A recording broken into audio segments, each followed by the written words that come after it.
From Los Angeles, California, it's the ClubZero podcast. With your host, Josh Ahrens. Now do a dance move, the best you know of. Your moves are sick just like Corona. Pop, lock, move and flow. It's time gigawatt to start the show. How's everybody doing? Welcome to the ClubZero podcast. My name is Josh Ahrens, and this is the show where I talk to interesting people I know about interesting things they know. Ooh, that was a good one. That's the keeper right there. All right, so if you have watched the previous episodes, you might have noticed that the format of the show is it's changing a little bit because I'm trying things. I'm figuring this stuff out. I'm still just barely getting my feet wet in all of this, and I'll make one. I'll be like, that was a good one. Then I'll watch it and be like, ugh. And it is what it is. But if you're new here, welcome. Hit that subscribe button. Yay. Basically, I get interesting people I know to come talk to me about their creative trade, their position on the world, maybe just their opinions on what's going on. And I'm hoping that in the future, when we're not under quarantine rules, I can get people to do in-person interviews and get more people to contribute to the show, in some capacity. Because, hey, we're all in this together, man. Imagine there's no heaven. Sorry. Okay. So make sure you hit that subscribe button and you have those notifications on so you can stay in the club. ClubZero podcast on ClubZeroTV. I think we're doing good so far. How are we doing over there, other camera? We got 2 good cameras today, not 1 good camera and 1 bad camera. We got 1 good camera and 1 good camera. Very nice. If you noticed, not too many people are watching these so far, but that's okay. We are growing. And that's why it's really important for you and you to subscribe now, because you could get in on the ground floor and help build something amazing. Like, honestly, just the conversations I've had so far, there are so many people doing so many cool things, and there are so many cool people with really interesting perspectives on the world that, through new digital media, we really have the power in our hands to honestly build something really amazing, and I want you to be part of that. So you got to subscribe, and you have to buy the merchandise. I'm just kidding. There's no merchandise yet, but one day there will be. So just planting the seed. We'll water that later. On the day that I'm recording this, it is Tuesday, April 28th.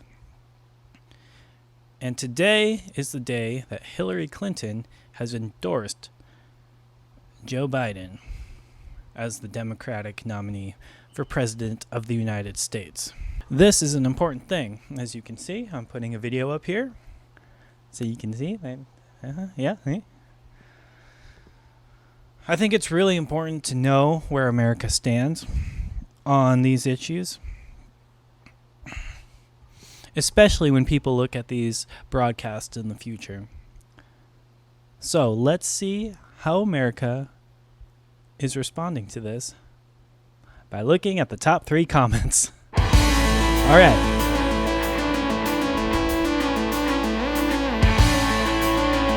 As of right now, 3rd place, top comment on Hillary Clinton endorsing Joe Biden for president. Me too doesn't mean drinking the blood of innocent children, Hillary.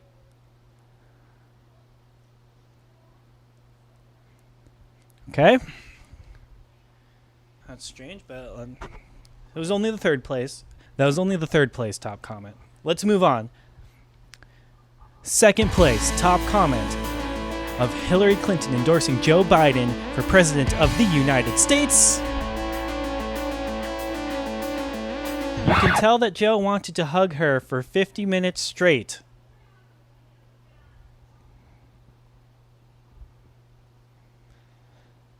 Okay. That's okay. That wasn't even the top comment. Let's see how America really feels with the top comment on the video of Hillary Clinton endorsing Joe Biden as President of the United States. Joe Biden has touched us all in a very special way.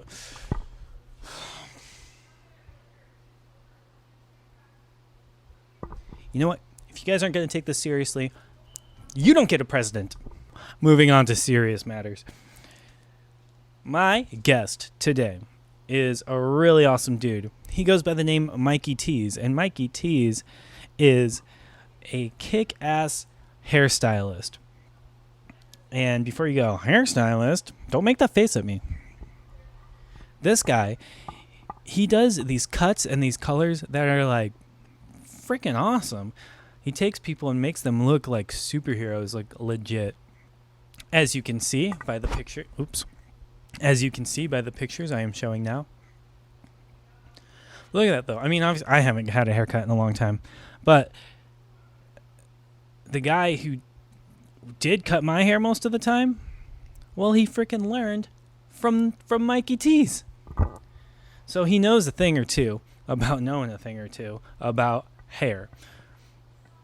And I've gotten to know a few hairstylists over the years, and it really is an art form, especially when you get to the talent level of someone like Mikey Teeze. I mean, you might think of a haircut as, oh, I'm going to go into Clips and, you know, pay $18.99 and get my hair cut and blah, blah, blah. I mean, no offense if you work at Clips, but there's just another level out there, and Mikey Teeze is on the high end of that level. So I was really excited to talk to him about his art form.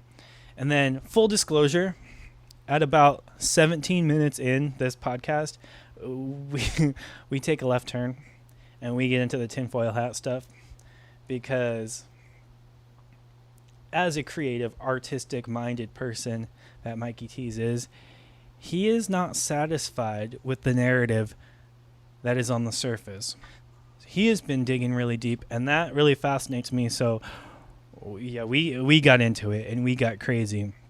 So just a fair warning disclaimer that if you're not into like conspiracies and crazy stuff like that, at about 17 minutes in, you can tune out and I won't be offended.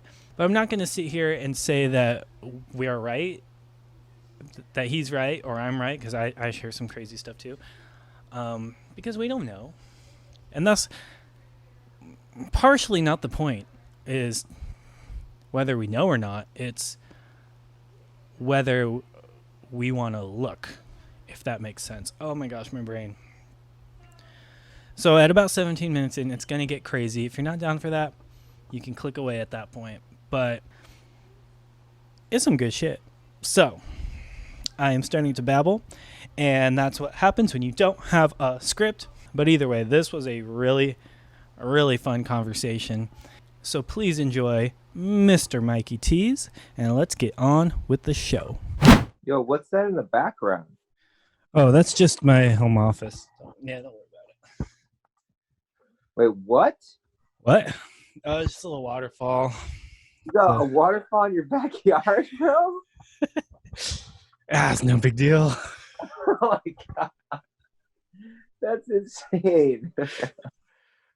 No, dude, check this out. Sometimes that's not enough, you know? So sometimes you got to get out. What?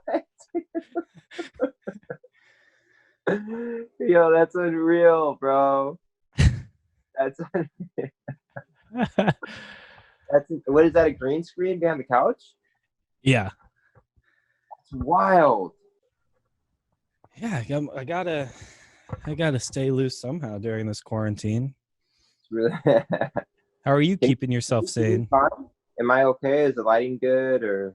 Yeah, you're chill, man. All right, cool. So what's up? How you keeping yourself sane during this lockdown?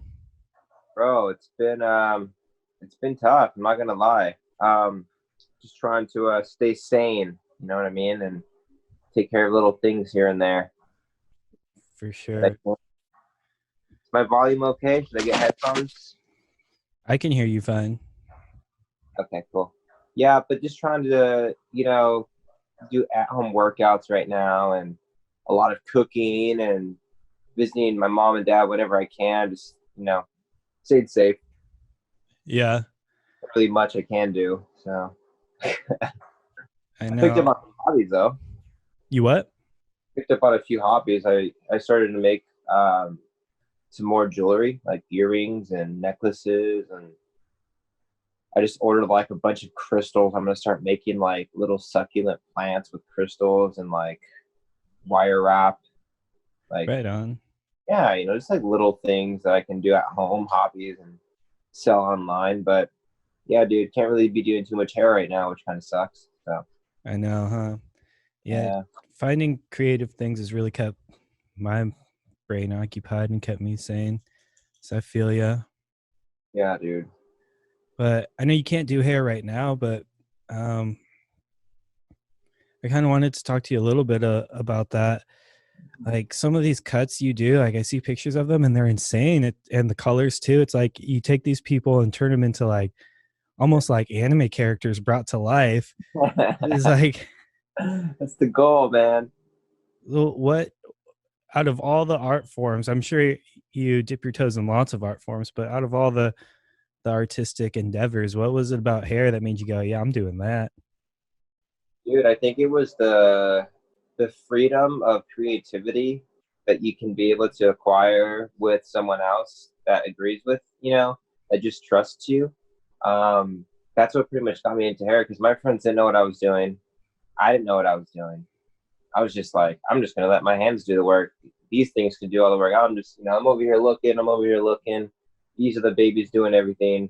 Sometimes that's, how it works in the beginning, but over time, I learned to gather a vision, and I can literally see someone with the hair that I want to put on them, or with the hair that they're trying to explain to me that they want, or the color, or whatever it is. And I started to really gain a lot more of like a vision for these kind of things, these hair colors and haircuts. And a lot of that inspiration, I think, was from, growing up being in the punk rock scene. Some anime shows that I watched when I was a kid, and yeah, just like rock and roll. Like I was in the scene kid stage back in 05, 06 era. So a lot of that hair was super choppy and super textures, but I think over time I learned to really get down the formats of how to do these textured cuts, but somewhat still involve precision and, work on my ergonomics within my body posture of doing hair behind the chair. So over time, man, the past 13 years, it's been 13 years, bro, still doing it, going hard. And it's cool because I'm learning, I'm just learning like every week, every month, every year. There's always something that I'll learn. And I think that's what's really cool about the industry is that it never stops growing unless you choose for it to. So Right on. So yeah. you mentioned you're always growing, always learning. Do you have any like stories, particularly probably early on, where you fucked someone up, and then if so, how did you play it off? Oh man, I have so many stories, but there's one story that I'll never forget, and this is why long hair is so much easier, bro, than a fade. Okay, and for those people out there that don't know what a fade is, it's a really short haircut on a guy or a girl. But one time there was this girl that came in, and there's two different types of shears, right? There's one called a shear, which is a straight blade. I'll cut the hair right off. And there's another shear that's called a texturizing shear, where you can go in, cut, and it doesn't remove the hair like the other shear would. It just goes in and removes a little bit of the weight, right? Yeah. So I'm cutting this girl's hair one time, and I grabbed the wrong shear, bro. I was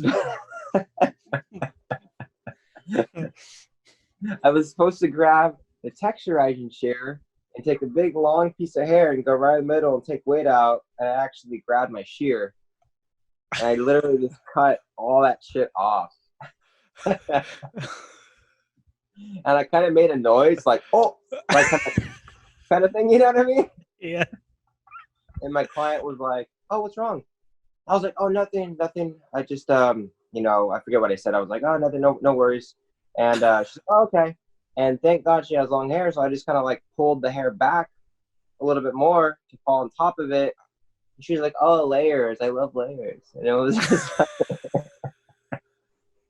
She had no idea, bro. She had no idea. Oh, even when it was all said and done, she no clue. It was in the back. I remember it was right back here. So she couldn't see it, but everything else from the front looked great. Oh gosh. Yeah, that story's gonna, be with me forever. And I think that's the coolest thing about like doing hair is, you have these stories to really fall back on. And you're just like, man, I fucked that person up. Or like pictures you see from haircuts you've done, right when you get in the game, you're just like, how did I think this was good at one point?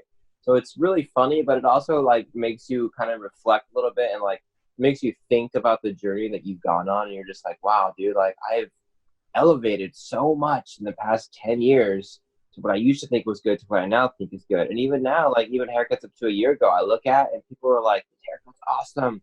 And I'm over here criticizing myself like, I could have done this or I could have worked on that a little bit more. So over the years, you're always your own worst critic, right? Yeah. It's what they say. But yeah, man, I mean, a lot of things that I fucked up in the past, I feel like I just learned from them. And so now every time I grow my shears, that mistake 10 years ago or 12 years ago really showed me for the entire future of my career to always check the blade. So have you ever had someone come in and explain something that they want and they're like all about it and you in your head you're just like, I don't fucking see that? Yes, all the time, bro, all the time. It's always ladies too. It's always ladies bringing in this like fabulous like platinum blonde hair and they're Latina. And I'm like, look, like you're not gonna walk out today with white hair. You gotta go through stages, And then guys bring me these photos of like Tom Cruise and Brad Pitt in Fight Club. Or like, oh, I want my hair to look like this. And I'm like, bro, your hairline goes to like the middle of your head. Like it's not gonna work. You need a hairline here to have that haircut work. So I always have to like try to, and that's my job. Is you're gonna be asking me for something. I'm like, no, dude, it's not gonna work. I gotta be honest. I'm like, nope, it's not gonna work, or it's not gonna happen today. It's gonna take time, stages, or I'm gonna recommend you something that's gonna make you look good. So a lot of people that come into the salon, they're always have an idea, but it's really our job as the stylist behind the chair or the barber to really try to figure out what's going to look good on your client, what's going to look good on you. You want to be asking me for something, but I'm like, no, this is going to look way better. Trust me. And a lot of people that, will trust you will be like, okay. And at the end of the appointment, they're like, wow, this looks really good. I love it. One of my clients a couple weeks ago, he's balding right on the crown. And he has black hair. He's like, I want to color it black. I'm going to put these fibers on my hair and try to cover up this bald spot with these fibers, and I want it black. And I'm like, well, you do know if you bleached it out platinum, blonde, silver, it's going to not be such a contrast from your scalp to the hair color. It's going to be the same, silver, white. And he's like, oh, I never had it before. I did it, bro. Long story short, he loved it. He keeps doing it over and over now because you can't see the fine of his hair. So, there's always a situation where someone's going to come and ask for something that they don't want, and then we have to, fix it for them. Nice. Yeah. You ever have any, well, don't say any names definitely, but you ever have any clients throughout the years who were just like a nightmare? Oh man, yeah, dude. There was a couple, one girl, one lady, older lady. She texted me actually not too long ago, 4 months ago. I never responded. I'm like, I'm just not even going to respond. And it was a dick move because usually I'll respond to people. And then there was another one that I'll never forget. It was years ago. There was this guy, man. I don't even want to say his name, but there was this guy. He always came in. He wanted these crazy, particular like haircuts, right? Always so picky, so fucking picky. And so, anyways, like every time I'd cut his hair at the end of the haircut, every time he'd always have something to complain about. So, I'm just like, well, why do you keep coming back, bro? You keep complaining about something. Like, your hair looks great, And everyone around the salon would always like compliment him as well. Anyways, I had to text him one day now, and it's literally like you're breaking up with someone, bro. Take a break. Do you remember? Person, you remember what you said? I told them, yeah, I was like, hey man, this is gonna come off like really tough for me to say, but unfortunately, I don't think I can be able to do your hair moving forward because I feel that you're not happy with my services. So I wish you the best of luck to find someone that's going to be able to give you what you're looking for in haircuts. But And he was like, "What? Seriously, man?" I'm like, "Yeah, man, I'm sorry, but like, good luck finding someone, dude." And I just left it at that. Never heard back from the guy since, and it's been 6 years. Oh man. Not an Instagram message, not a text message after, nothing ever again. It was just like cut black. Do you think that guy has like emotional baggage for getting his hair cut now? Yeah, probably, bro. Because now I'm like considered one of the best men's stylists in Orange County. So it's like, bro, you got to struggle through the journey, bro. So, you definitely run across those clients, and I feel like everyone does in every industry, whether it's like tattooing, someone does nails, hair, whatever. There's always going to be that client. Like there's memes out there, bro. They're real. That client meme, they're all real. They exist, man. So I know through what I've noticed with hairstylists and creatives overall, whether it's music, art, whatever it is, everyone involved has some kind of peculiarness to them and uniqueness to them. But what do you think like the through line is? What do you think the common thread is? Because I do feel like there's some kind of vibration that like, even if it's a different field, like you're like, hey, he's one of us. Like feeling that vibe. Yeah.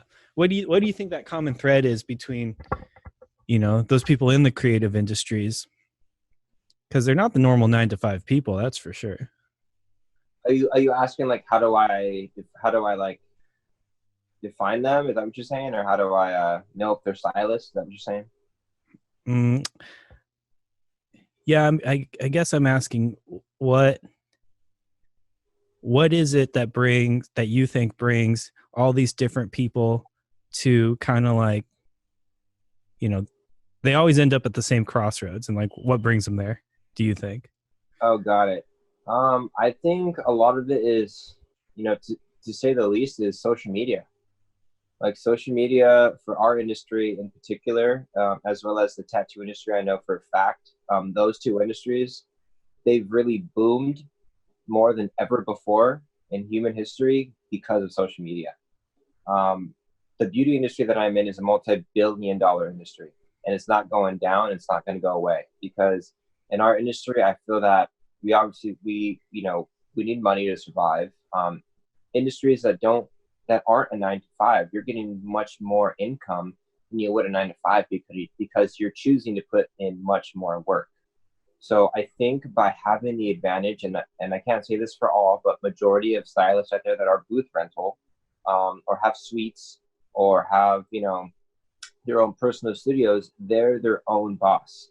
And so I think that a lot of these people that are their own bosses and that aren't still on a commission-based salon, they have so much more say into their lives, which I think keeps them going more within the industry, because not only do we get to create our own schedule, we get to say when and when not we want to go to work. We get to choose what time we want to start our first client. We get to choose who we want in our chair and who we don't want in our chair. So we're pretty much the kind of people, I think, that not only love to build relationships with people and give something to somebody to make them feel good, which is as simple as a haircut or a color, and boost their confidence, but it's also just being our own self. I think that's what really drives the industry and drives us as individual stylists and barbers, is that we can be ourselves, which is having us meet at these crossroads, because there's events, there's conventions, there's hair shows, there's hair jams, which are just, people at a salon having a party with the DJ drinking, and there's a bunch of people doing crazy, edgy hair. And maybe there's someone that's selling art over there, or maybe there's someone that's selling jewelry. It's basically just a hangout in a salon. And a lot of these people are meeting at these, crossroads of these events. And I think it's awesome because we all follow each other on Instagram. So every time we go to these events, we're meeting each other for the first time in person, but it feels like you know them because you follow them on Instagram, you say what's up in Messenger, you comment on their photos, or you'll be seeing them at multiple hair events, which is usually how my industry goes. So every time I go somewhere, I'll see someone that I know at every single event, because majority of hairstylists over here, I'm right next to LA, and I'm an hour and 20 minutes from San Diego, and I'm in Orange County, like the heart of Orange County. So those are like pretty much the three major cities besides San Francisco that will be able to acquire much more clientele that really has a lot of care for their hair. So in those three major cities, majority of it is at LA. There's a lot of these events that we can all go at and like meet up and socialize and network and, you know, just say what's up. So I think it's pretty rad that we can elevate from, you know, being told what to do at a 9 to 5 and being the salon cleaner or assistant, and move into a status where you're like, you're your own boss and you call the shots. So it's just working that way up. And then in that moment too, staying connected with the industry through events and social media.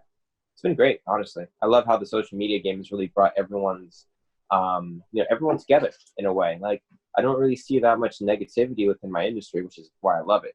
There's no competition. You know, there's plenty of hair to be cut and there's plenty of hair to go around. So I think it's a great industry, and it's forever growing. And that, again, is due to social media and all the influencers that are out there and all the cool haircuts and colors that are being done. Yeah. Dude, for sure. Speaking of social media, I've been seeing some stuff on your social media that's making me want to go, Mikey Teeze, what the fuck is going on? You are onto some shit. What's going on, Mikey? I know, right? What does the world need to know? Oh man, there's so much, bro. There's so much out there that we need to know. I guess, like, for starters, what we can kind of look into is you got to go into this whole concept of thinking for yourself, and you can't really follow what the news is saying. You know, a lot of people are becoming much more aware of the media blowing things out of proportion. Fake news, as I'm sure you've heard that term. It's true. You know, I've researched it myself, and a lot of the shit that CNN posts or MSNBC or other news stations, it's bogus, because I've researched it. I've done the work myself. And just the other day, there was a video I saw, for example, quick short example of how this news is fake and what they do. Italy posted a video a couple weeks ago of a hospital, and it was the COVID-19, pandemic, epicenter of the entire catastrophe over there. 1 week later, New York posts the same exact video saying this is what's happening in New York hospitals right now at this very moment. All these people are going crazy. People are running around the hospital, but it was the same exact video that Italy posted a week prior. So people out there that have the time to gather that information and put it in a one-screen video where you can see, like, hey, look, here's what Italy posted, and right underneath that, here's what MSNBC posted. And so it's like little examples like that kind of make you go, what's going on? Once that starts ticking in your mind of what's going on, that's, as I like to say, it's like the veil being unwrapped from your eyes. Or like, horses have like the visors and they can't really see everything. They only can see a little bit. But once you remove those visors, you're like, oh, what the fuck is all this shit? I didn't know anything about this. And your mind's getting blown because you've never seen it from this perspective before. When you remove, the shades and the veil, like, you see things from a whole new perspective. And lately, man, I've just been reading about all these big time elites, big time people in the White House. Hillary Clinton's one of them. There's movie stars like Tom Hanks. I don't know if you've heard any of this, or Ellen DeGeneres, Oprah, Jimmy Kimmel. Like, I can go on. There's a bunch of these people out there. Prince Andrew's another one. He just got indicted. I don't know if you knew about that. But all these people are getting indicted. They're getting trialed. They're getting, evidence thrown on them for doing these really horrible crimes in the world. And I think that the crimes that these people have done, which I can get into later if we've got the time, but there's a lot of evidence on them. And those emails that Hillary Clinton deleted, 33,000 of them, a couple of years back, had to do with a lot of those really horrible events. But apparently there's a lot of things coming to light. Coronavirus, I think, in my personal opinion, is kind of like a distraction in a way. Yes, it is a real virus, and yes, it does suck, and yes, people are getting sick and dying. But at the same time, there's something else going on. It's not just coronavirus.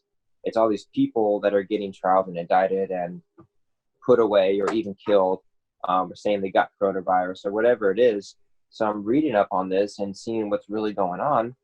And it's just mind blowing because, you got people like Oprah Winfrey on a live video on Instagram that people saw and screenshotted it, and you can clearly see an ankle monitor on her ankle underneath her sweatpants.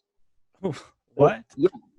Same thing goes for Ellen DeGeneres. And I'm like, what is this? Like, you're not going to be wearing some kind of jewelry box on your leg. You're not going to, you and Ellen DeGeneres both are not going to be wearing the same kind of, contraption on your ankle. So it's like, it's obviously a house monitor. And I think a lot of these people are getting monitored right now and questioned and trialed, and a lot of this truth is going out there. And people are becoming much more aware than ever before. Like, have you heard about the whole 5G thing? Yes, and I've heard both sides of it.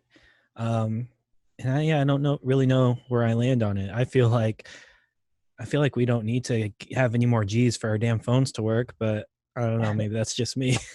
No, I agree with you. And I think, majority of the world too right now is awakening to these Gwen towers and these cell phone towers. And, and how I'd like to explain it to people to not get so in depth about it is, it's basically like, think of an X-ray machine. You cover your balls for a reason, right? When you get an X-ray, those frequencies that are coming on you are going to attack you, and they're going to make you, eventually maybe not have babies. Same thing with the microwave. You've heard when you were a kid, don't stand next to the microwave. Sorry, you said don't stand next to the microwave when you're a kid because, of the radio waves. Yeah. That's exactly what 5G is on a much stronger basis. So you think about it, you got your phone, you got your wireless Bluetooth headphones, you got Bluetooth on your cell phone, and you got Wi-Fi on your cell phone, and you got Bluetooth on your headpiece or your earphones, your wireless. You're receiving signals consistently. If those signals are 5G, they're going to be coming to your phone because you're wanting to receive Wi-Fi, you're wanting to receive the Bluetooth or whatever it is. And so you're consistently receiving these signals, and if it's 5G, it's even stronger. So what people are saying is that it's disrupting the DNA within ourselves. Each individual's DNA is getting disrupted due to these frequencies, and it's breaking down your immune system, which is making it more easier for people to get sick. That's what pretty much I've read on what people think has the connection between 5G and coronavirus. So just a friend of mine, actually in Long Beach, she sent me a picture, and I guess everyone in the community is posting flyers around the community saying no 5G, no 5G towers. One of my clients today, he sent me a video of what was it UK? I think it might have been UK. They're burning down these towers that they're putting 5G in. Oh, So wow. Never really been done before. It's getting much more out there. So I just think much more people are, awakening to what's going on, because I think besides coronavirus, there's so much more going on. And you see it in Donald Trump's tweets saying, the hidden enemy. If you see those tweets, it's like you got to ask yourself, what is the hidden enemy? And maybe a lot of people haven't even asked themselves, what does he mean by saying the hidden enemy? He's consistently saying this in his Twitter account and all his tweets. So it kind of makes you wonder, like, what is he really talking about? So when you go down that hole, man, that rabbit hole, you kind of get to know what he's talking about, this hidden enemy being the elite or these powerful people that, have done their crimes that will pay soon. So it's really hard to believe. And, if I didn't know anything about it and someone was telling me about it, I would be like, what the fuck? Like, what are you talking about? And it's just one of those things, man, where you just kind of have to go down that hole yourself and like read a little bit, connect the pieces of the puzzle so you can see the entire picture, because maybe people are only seeing a little bit. So yeah. It's kind of tough. I mean, I'm sure you've probably heard stuff out there yourself with, all this, right? Yeah. Well, I mean, the way the average person consumes their media and gets their news, they themselves are only consuming little bits and pieces, because there'll be something catchy in the headline that isn't quite accurate, and they might explain it in the article, but that person never goes and reads the article. So all they know is the slightly not true version of the truth, and now that's their truth. And then that's what they bring forward to, where they stand on things or who they support politically, when it wasn't the full picture. I feel like that's getting, that's I don't know if it's maybe laziness on the ground level, because I know I know people who work in newsrooms and stuff, and they're all great, hardworking people. So like maybe if someone's like, oh, we'll just use this clip, no one will know the difference. Or is it something a little more nefarious or a combination of both when someone knows, oh, so-and-so's not going to put in the work. So we'll just kind of leave these breadcrumbs to get the message out that we want to get out because they're not going to look for what it actually means. Yeah, exactly. And, you know, I mean, if you work in the news department and you're not like one of the official news, you know, casters or news anchors, you're going to be told what to do, right? You don't got to say. You're not going to be like, oh, I think we should probably put this. They're going to be like, no, fuck you. Like, do what we say or you're fired. So, you know, there's always going to be someone that says this needs to go on TV. This can't go on TV. Like the people that own the media nowadays, there's within anywhere from 5 to like 8 or 10 entities that own the entire media as a whole. So those people that own the media, let them know, whether it's the Washington Post, you know, CNN, MSNBC, whatever it is, they're getting all told by the same sources of what to put on TV. And I think that's what's really hard for people nowadays to really grasp the truth, is because there's so many people saying the same shit. So they're like, oh, it must be true. Fox said it, MSNBC said it. They're saying it over there. It's like, no, it's not the way it is. They're just all owned by entities that are telling them what to say and what not to say. And I've seen some news clips here and there that are a little bit weird, you know, like they make you want to question them. And there was this one I saw of this guy, this news anchor, talking about the emails for Hillary, as some of them have got leaked on WikiLeaks or whatever. And he's like, don't read them. It's against the law. Well, no, don't do it. It's like who are you to say that we can go in and read these emails that have gotten leaked and it's against the law? So it's like, you know, there's some kind of fear that's trying to get put into you. Like when you watch the news, you turn it on. I was just talking to my friend about this a couple of days ago. You know, usually it's the family members like mom and dad or grandma, grandpa, or Uncle Joe, whatever it is. You wake up in the morning, you have your coffee, you put the news on. Yep. You go to work, come back home, make some dinner, sit on the couch, put the news on. Every single time you put the news on, you're trying to hope of what to hear to reassure you of how to feel by the news. Has a big part in the way we as humans will function and run, and how we believe and what we should do is just due to the media. It's not even due to our own self. It's not due to our own research. It's not due to our own intuition. It's always, majority of people just want that factor of like, oh, the news said it, so this is what we got to do, kind of thing, you know? Yeah. I feel like people don't, like people are very forgetful of things that they themselves fell for. Like, for example, when we're kids, we're told over and over again, be good because otherwise Santa Claus won't come. And what do we believe? We believe Santa Claus is real and we have to be good so we can get our presents. And we believe it until, you know, the day happens when we find out the truth for ourselves. But it's the same thing with the news. Like if they're running a certain angle on something, they're just going to say that over and over and over again. And if you're not looking, you know, to find out for yourself, you're just gonna be like, yeah, well, the news said it, so it's true. Yeah, exactly. And it's so good that you brought up the, you know, the example of Santa Claus. It's just like, because if you're told something and what to believe and how to, you know, act due to this belief of being Santa Claus, it's like, okay, I'm gonna be good. You know, I'm gonna do that. But then once you, like you said, you wake up and you're like, oh, you get older, you're like, oh, it's not real.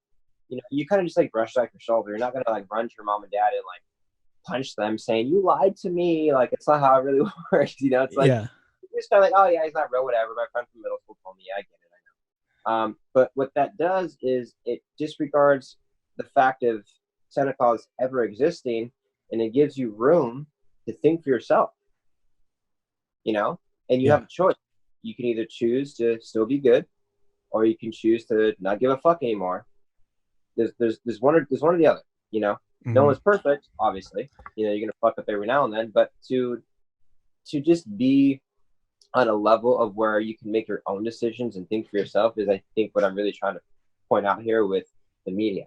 Like once people find out that the media is fake and a lot of the shit that they say is only to put fear into people, and that's gone, or that's revised or altered in some way, shape, or form, hopefully in the future, people will be able to think for themselves and not have to depend on the media to have them feel a certain way or reassured. And I think that's going to be a beautiful thing when humanity can just come up and, see the facts on the news, not be afraid, and be able to think for themselves. I think that's like the big goal here as humanity, as we're growing through this quarantine. There's no distractions, man. Like, there's no game on TV. There's no fights. You can't go out and get drunk. You can't plan things and go out for a vacation right now. Right. You can't really do a lot of shit. There's no distractions. You're at home. You're on your phone, or you're on your laptop, or maybe you're just binge watching Netflix.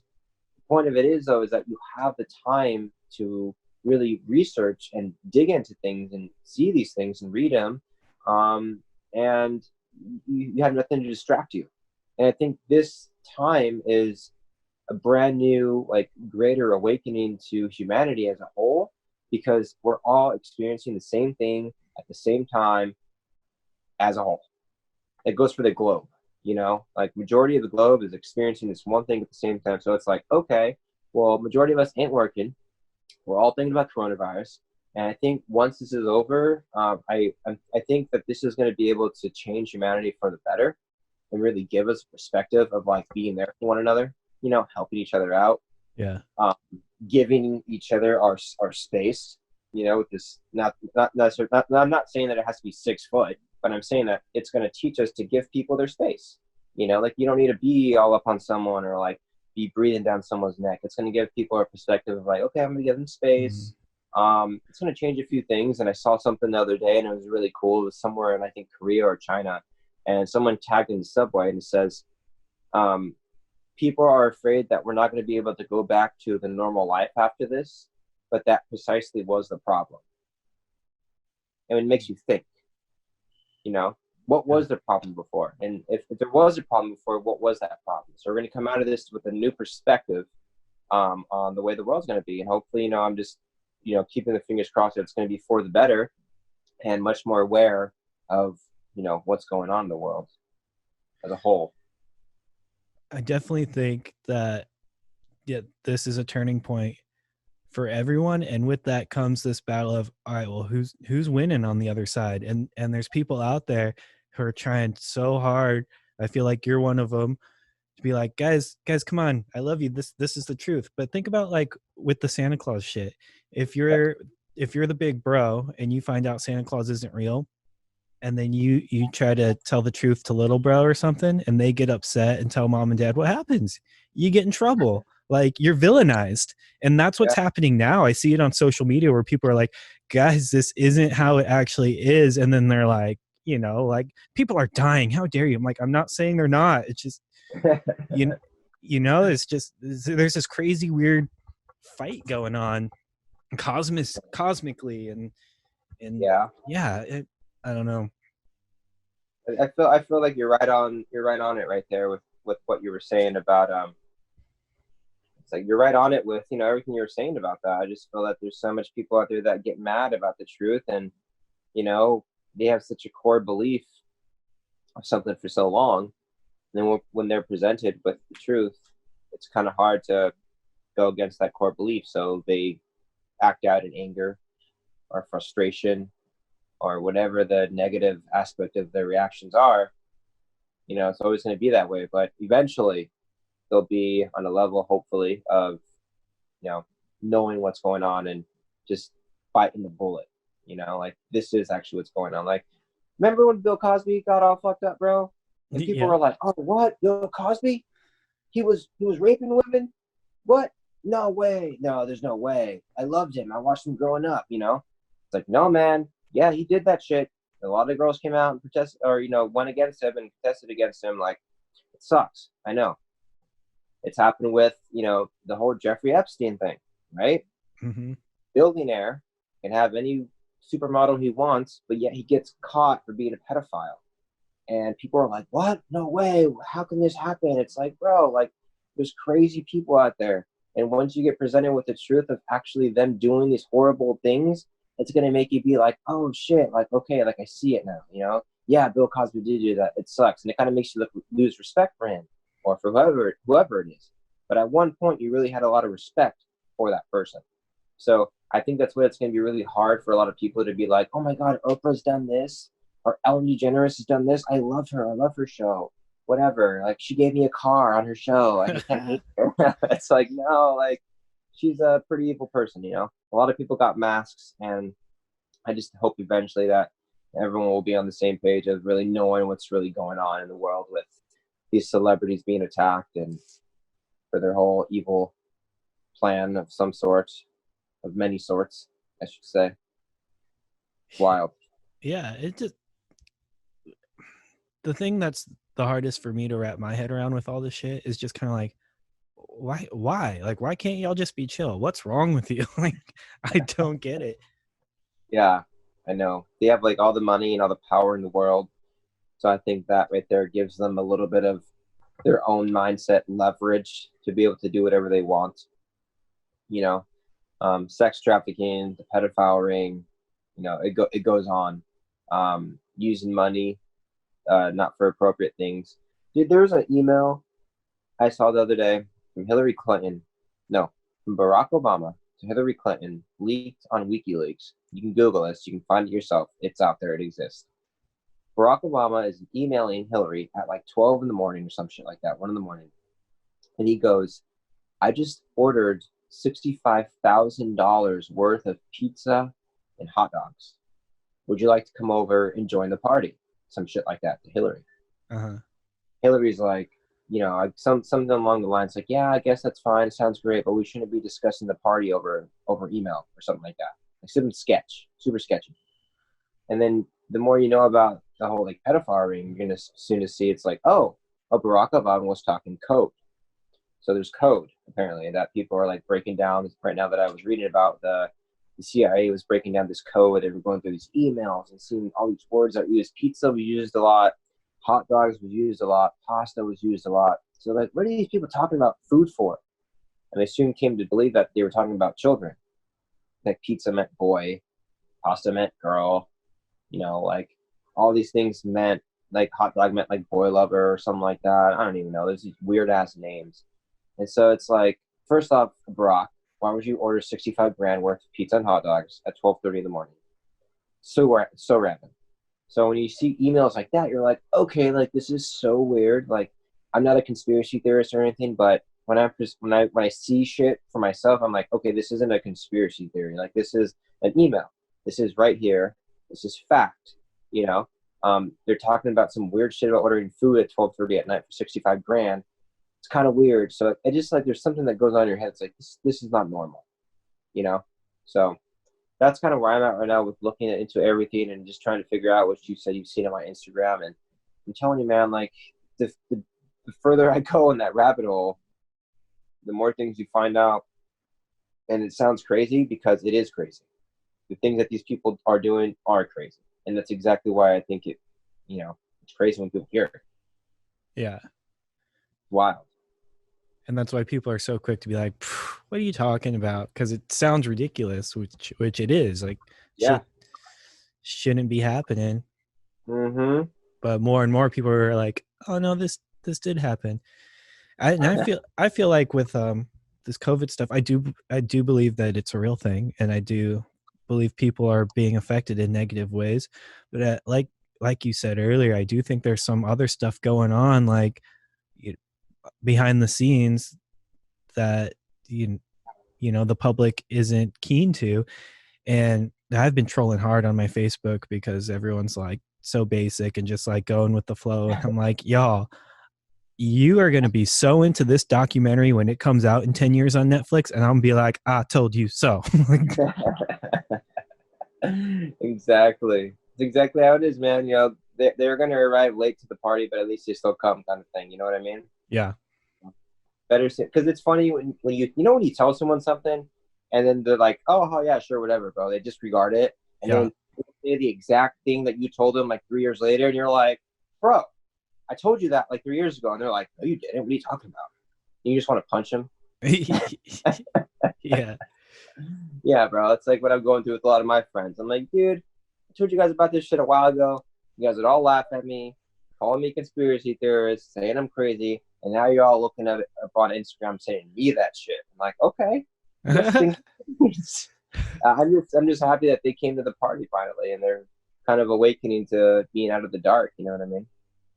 Right on. Well, I do think throughout history, whenever something real is going down, the person or the people to bring it to light or the agent of whatever change, they're always looked at as crazy at first. So when I see things that that make me go, huh, that's kind of crazy, I try really hard to not judge, but to be like, well, why are they saying that? Like, what's leading them down that rabbit hole?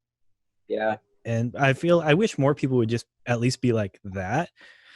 Like, and that's why I get so mad at the media with Trump, because like I'm not gonna sit here and say that Trump is a stand-up guy, but like I do feel like he's got a smart head on his shoulders and he's doing the best that he can in the situations that he's in. I And agree. like I recently started watching his press conferences like in full for myself, because I realized if I just watch the clips, it's gonna lean towards whatever source it's coming from, right? Exactly. So I'll watch the whole press conference and he'll say a dozen things. We're like, oh, he's going to get it for that. Why do you say that? That was stupid. But then at the same time, he's like laying out plans or talking like policies on what they're doing. And then he'll get to the questions and like right from the jump, they're like trying to come at him with an angle. And it's like, dude, you're not helping. Like I get that'll get so many clicks Oh yeah. if you get him to like jump on that, especially if he gets mad. Yep. But that's not helping anyone. Yeah, exactly. It's like, come on, dude, not now. Like, stop bagging on me. Like, we're trying to get some shit done. You know what I mean? Right. Like, stop coming at me, bro. Like that kind of thing. It's like he called some guy out the other day on his press conference because I started watching them too here and there. And some guy asked him he asked him some question. I forget the question was, but he asked him something or like accuses him of something. And Trump's immediate response was, "Who's your source? Where'd you get that from? What's your source?" "Oh, we can't disclose information of our source." Well, then if you got no source, then I got no answer. Next question. Oh, It was hot, bro. dude, I'm that's like, why I'm glad I'm not a Trump hater. I'm not going to sit here and say I'm a Trump supporter, but since I'm not a Trump hater, I can appreciate the hilarious things he does. Like when he like gets on a reporting, he's like, "Enough. I told yeah, you enough." And they're like, yeah. oh, I'm just like, "Oh, snap." Like no presidents do that. It's so hilarious. Enough. Oh, I know. If you Yeah, don't the stop guy's hilarious. talking, I'm going to end this press conference and you can answer to all of them. And then he's like, "Oh." Yeah, yeah, I agree with you, man. The guy comes out, he got balls, he got balls, and that's what I give the guys. A lot of people say he don't give a fuck. He's gonna go right at it. He's gonna tell you how it is and do what he can. Leave it at that, right? Yeah. Obviously, people are gonna try to make him look bad because the media doesn't like Trump, of course. We all know that, but yeah, man, I just feel like this guy is doing so much. Like, imagine being the president right now. All the Yeah. shit that you got to go. What? You're in charge of 50 states, bro. What you Mhm. gonna do for all of them? You Yeah. know, in small increments and implementing certain things. It's like he got a lot of his plate, but I agree with you. Like everything that he's doing right now, I feel like it's gonna be able to help us for the better. There could be much more things to get help by, but when you look at all the other countries, what they're doing for their people, we're we're like the top. There's people in India getting smacked with sticks, bro, for not wearing a mask. You know what I mean? Yeah. Like there's people in China, they're getting their door on their door on their front door padlocked so they can't leave. And there's Oh. military patrolling the neighborhoods. Whoever leaves will get fined or thrown in jail. Like it's not that bad over here. So It's really you got to not. really look. You got to Yeah. really look at what's going on right now behind the media, and we're pretty lucky, just to stay at home and chill. I can go to the store and go buy some weed. I can go buy some beer. I can order takeout and come back to my house and chill. If that was Yeah. in India or China, that wouldn't be happening. I'd probably be in jail right now or like bruised legs or something. So Did you see Bill Maher did this piece on his show? And Bill Maher, like known lefty for sure, and he did like a 5 minutes on calling out the media for, he was calling it panic porn, and he had all these. It was great. I'll send you the link to it. But he was basically saying, like since when do you have to put the word terrifying in the headline? Like this is terrifying, COVID, blah blah blah. It's not like the headline was, "This is horrible. The Titanic sinks." We know it's horrible. yeah, And he was bagging on the media for, just drumming up all this fear and panic when when it's not necessary. And he also said, he's obviously a very left guy and is very public that he does not like Trump. And he was telling the media like, hey, you guys just got him reelected. Yeah, we definitely ain't getting Joe Biden, I'll tell you that much. That guy already lost. I don't know why he's even Trump. Dude, like if on the Democratic side there was a candidate who was like, all right, okay, I could get behind this person, I would definitely look into it and give it the time of day. But freaking Joe Biden, the whole time with Obama, the media who loves him now spent 8 years telling everyone how dumb Joe Biden is. For 8 years, but now he's the guy now. Yeah.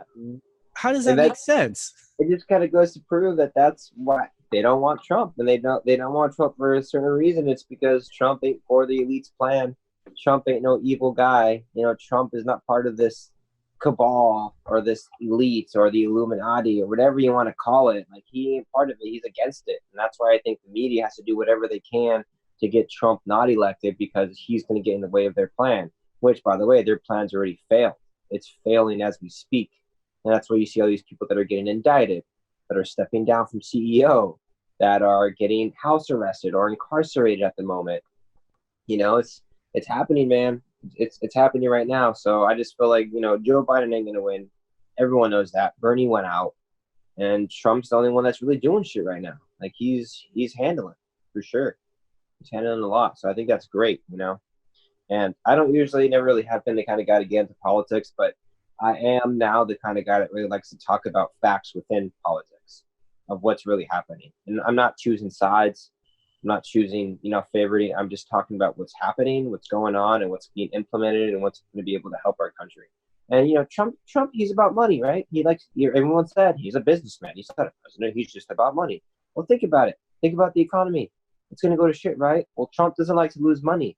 Trump's going to do everything he can to make our country, gain this money back. A lot of people are going to lose businesses. A lot of people are going to lose money. I get it. But for the majority of the world to come back out of this with some kind of plan I'm looking at some kind of plan to happen.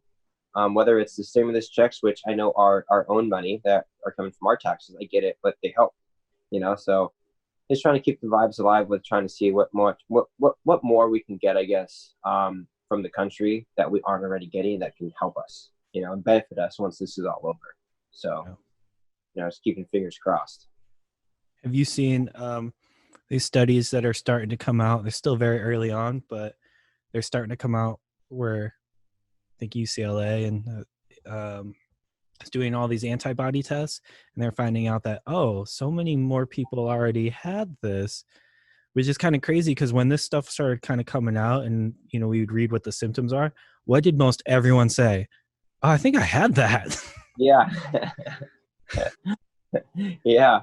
Which is silly, because then if that's true, then that makes the mortality rate of this significantly lower. And then if that starts coming out, then people are gonna be like, then why can't we go to work? What? Yeah.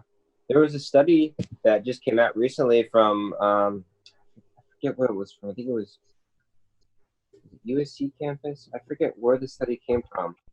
I watched this video this morning though. I'll send you the link later.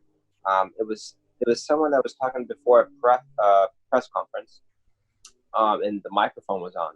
And this guy comes in the room, and he's talking about how California has much more lower confirmed cases than what the media is telling us.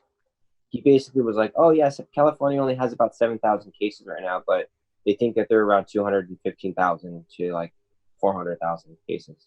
And the guy's like, really? He's like, yeah, studies just came out. So he didn't know he was being recorded. So someone leaked that, and it's like, okay, well, this guy just came out from the White House into the press conference, getting it ready, talking about this, scenario of us having much more lower cases of this virus than what the media is telling us. And I think that's because it wants to put fear into people. You know what I mean? Yeah. It's not real. People do have it, but not as many people as they're saying. And I kind of had a feeling about that this entire time. I'm like, I don't know, man. These numbers don't seem legit. I went on the Film Your Hospital thing. I don't know if you heard about it, but there's this thing called Film Your Hospital. And there's a bunch of people going around their hospitals, in New York and California and wherever. and they're filming these hospitals, and there's no one there. There's no one. Like, all the ER rooms are empty. My mom worked at a hospital. She's like, there's no one there. Yeah. Yeah, there's no one. And then there was all those tents that they put outside. Mm-hmm. I walked through them. He's like, look, just last night on the news, they played this. And they played like this news article of everyone like standing outside these tents with a huge line trying to go in and get tested. And the guy goes into the tent. He's like, look, there's no one here. And he's just like filming, like walking through all the tents. He's like, there's no test equipment. There's like a couple chairs and a table. So there's nothing in here. So why did the news last night tell me that there was a huge long line to get tested and they were like, overboard and bombarded with, not having enough machines? So that was kind of weird. I thought that was really weird, actually, how many people from all over the country are doing this. And it's its own hashtag called Film Your Hospital. Yeah, it just shows that these people are empty. They walk into the hospital, in the ER, no one, maybe like one dude, two people, a couple. Yeah, there's like no one else. So I don't want to keep you too much longer, but for anyone out there who's kind of like, what the heck's going on? And what would you say to them? I would say that they need to watch a few different things out there. Out of Shadows on YouTube is a great documentary. And then Fall of Cabal is a great 1 through 10 series. So pretty much will be able to help you up to date on what's going on, what's been going on, and the plan for the future. And to just kind of have an open mind and not really be so worried and scared, because that also disrupts the immune system and lowers it. Stress, worry, fear, don't have it. I guess we just got to stay uplifted during this time with one another and just kind of have to spread as much love and knowledge as we can to keep the population, aware and have a good vibe with it all. Amen, brother. Yeah, so man. If people want to find you, where can they find you? If you want to plug anything, go ahead. Yeah, Instagram, Mikey, MIKEY_Teeze, TEEZE. For sure. Well, this talk was great. We're going to have to do it again. And when we are allowed outside, can't wait to see you soon. So you have a wonderful day, my friend. You too, bro. It's been a pleasure, man. Thanks for having me. Thanks for being here. All right, brother. Take care. Thank you.